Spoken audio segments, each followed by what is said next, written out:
years of doing the same thing, and it was all stuck in your brain, and it was a habit. And breaking habits is a hard thing to do, even when it comes to, whatever your gym etiquette is or whatever, workout plan you're doing, but, the fact that you are still trying to rewire and still trying to learn different things is always great, because as we get older and as we are on this planet longer, we need to continue to be learning, no matter, even if it's as small as changing your workout routine or changing your, how you're eating, or just even learning a new skill that, yeah, you're going to suck at first, but everybody sucks whenever they start a new thing. And so keep embracing the suck and keep doing it. And then one day you won't suck.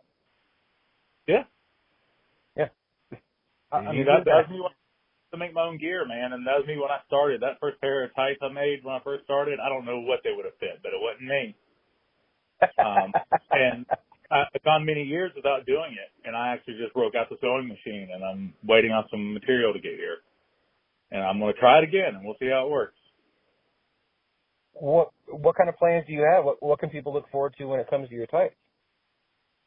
I don't know yet. It'll probably start off simple. That's the lucky thing about my look and being kind of a throwback is right. It's never super fancy. So I've got some long tights that I'd like some singlets to coordinate colors with. So I'm going to give those a try. Then we'll see how those go. And if those go all right, I might get some crazy material for some long tights put under some. I don't know. When I was sewing and I was making my own stuff, I had a giant gym bag full of gear. I don't know if I'll ever get there again, but I don't know. I've been accused in the past of being a bit of a gear horse. So if I can make my own, it's so much cheaper, obviously, when you're doing it yourself as opposed to having somebody else do it for you, and the waiting process of it all. Yeah, for sure. And that's what actually turned me off of it, was making it for other people. You know what I mean? So I think it might be different with just doing it for myself. Yeah. I mean, you wear a lot of colorful shirts, and I enjoy that as a man who enjoys Hawaiian shirts as well. Do you see maybe your shirt collection going into your tights in the future? I could very much see, I've caught myself many times as I'm perusing fabric, looking at some of the wilder stuff. So yeah, I could see that happen. Specifically, I've started wearing the long tights under the old one strap now. Yeah. I could see myself moving up to a 1990s Jerry Lawler with the most ridiculous long tights underneath as possible. Oh, I love Jerry Lawler so much, and you are right on the money when you're talking about the ridiculousness of him in the 90s. It's so fantastic. Oh, yeah, it used to be just like plain color long tights, plain color one strap. Mm-hmm. And then in the 90s, he just got some wild long tights. Yeah. And now he wears like the most ridiculous, like almost throwback affliction type shirts on a regular basis. And I'm like, where are you getting this from? Who's making this for you? Yeah, and they're like bedazzled, and I never got, I don't want to say I never got into that style. That style was big in Nashville when I was real young. Like all the local veterans had it. And so, yeah, of course, for a little while we tried to dress like that, even though we were getting the like Walmart shirts because we couldn't afford actual affliction brand because we were broke. So expensive. But yeah, I just eventually became my own person, which I guess it means wearing silly Hawaiian shirts. And I've even started tucking my Hawaiian shirts in my shorts because I'm like, Arn Anderson would do this, so why wouldn't I? I got told by my friend the other day I exude boomer energy, so I'm just leaning into it. As you should, because, the OK Boomer was such a big thing that that's almost nostalgia to try to bring that back. And, you should start, maybe work up to the fact that you like start yelling at clouds for no reason, or just say everything, back in my day, just really lean into it. Oh, I caught myself, and it's funny, because the person I was having the conversation with was a good 25 years older than me. in a locker room. I'm not going to say where or anything, just so nobody goes, I wonder if they're talking about me. But I swear to God, me and somebody were both having a kids these days conversation, and I'm like, I've already became that guy. Guy.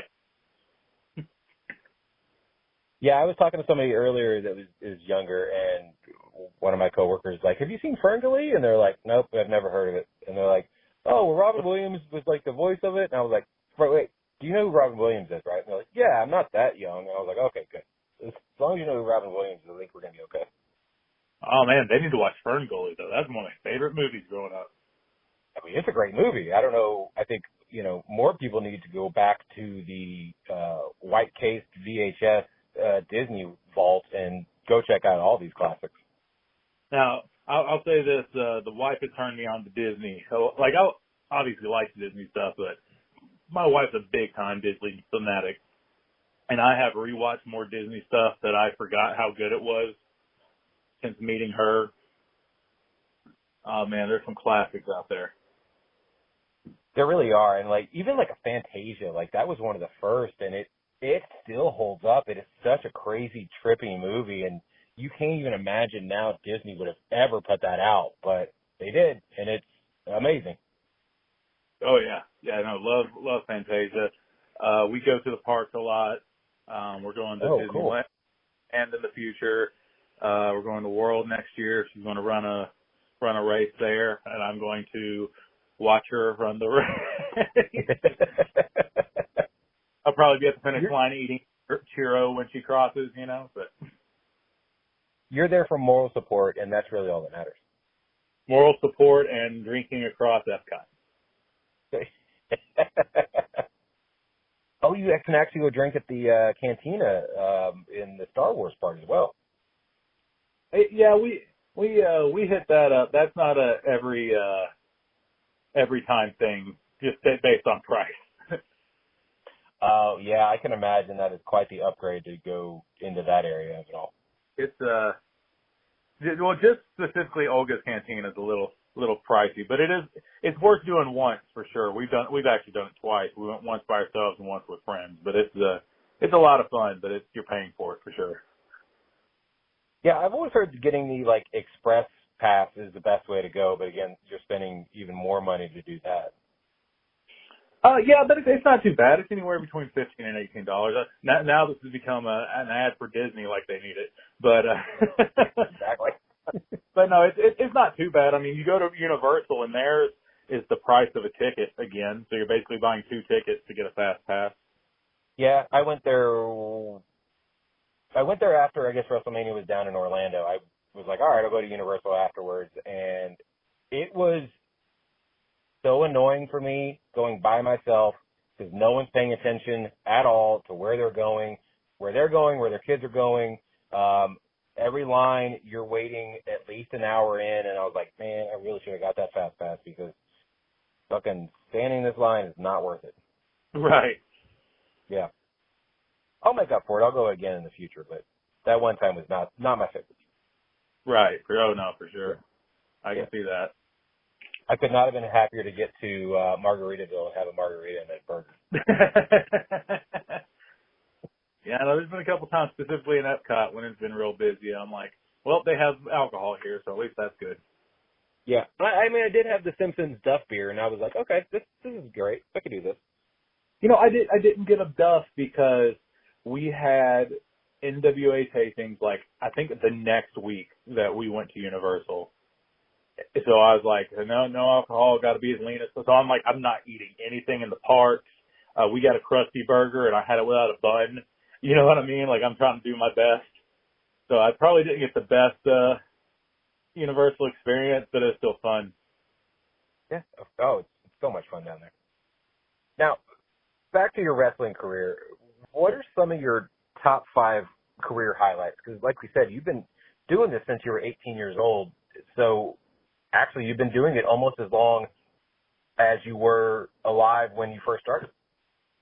Yeah, no, wrestling's, and if we go to, and back when I first started, you couldn't admit this, but heck, if we go to when I was backyard wrestling, that was when I was 16 years old, so we wrestling's been in my life more than it hasn't at this point, I think. Well, see, number one is probably doing the work I'm doing recently with the NWA. It's the biggest platform I've ever been given. And I'm very appreciative of that.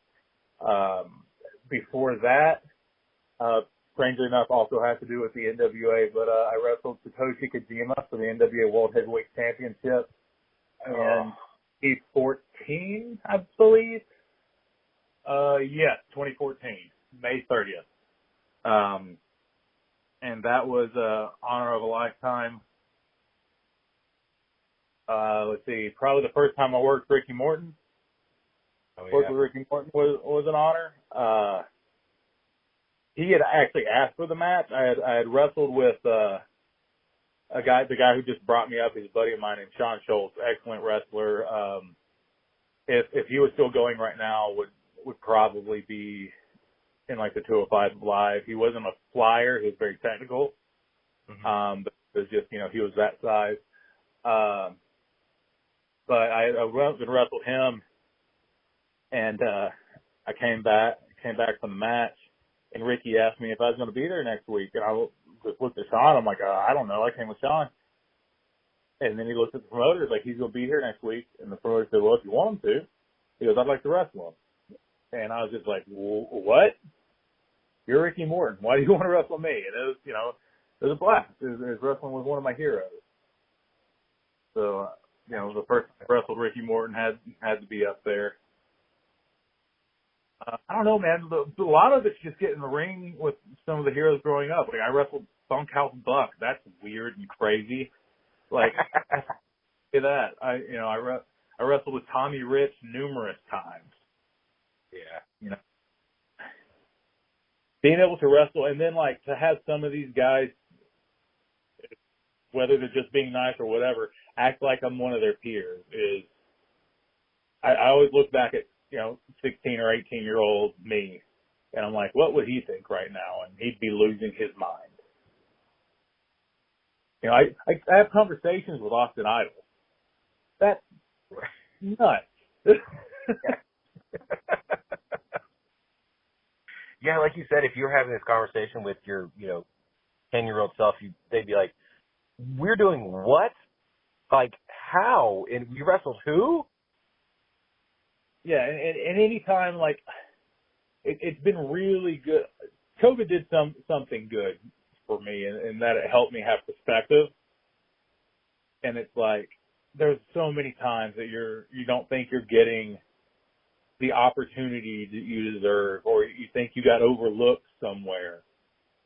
And COVID kind of gave me a time when I thought it was done. I was kind of reflecting on a lot of things that I've done. I'm like, that's pretty cool. Man, when I was a kid, there's no way I ever would have thought I'd be doing this. So then when I, got the opportunity and I'm still here wrestling, I kind of have a better perspective on it. You know what I mean? It's like, even if I'm frustrated, it's not that bad. I'm still doing something that I always wanted to do. Right. Now, you've talked about how you were going to hang it up, and, we're here 3 years later, and you're still doing it. What does maybe the next 5 to 10 years look like for you? So a lot of that, honestly, is going to depend on how the old body's holding up. But I'll be honest, right now, the body's pretty good. I've always wanted to go out on my own terms. So, we'll see what this run with the NWA does. I'll be honest, I hope to be there for a long time, because I really, honestly, truly, this isn't me sucking up for a job.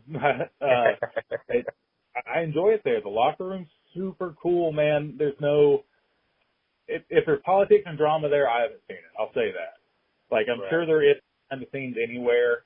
I feel like that's anywhere you go with people trying to be the top people. But if there is there, I'm kind of blind to it. Everybody there, like all the veterans or all the stars there, have all gone out of their way to help me get better, to give me advice, to tell me what I'm doing good, to tell me what I'm doing bad. I don't know if they want private locker room talks public, and so I don't want to I won't say the names, but my dad and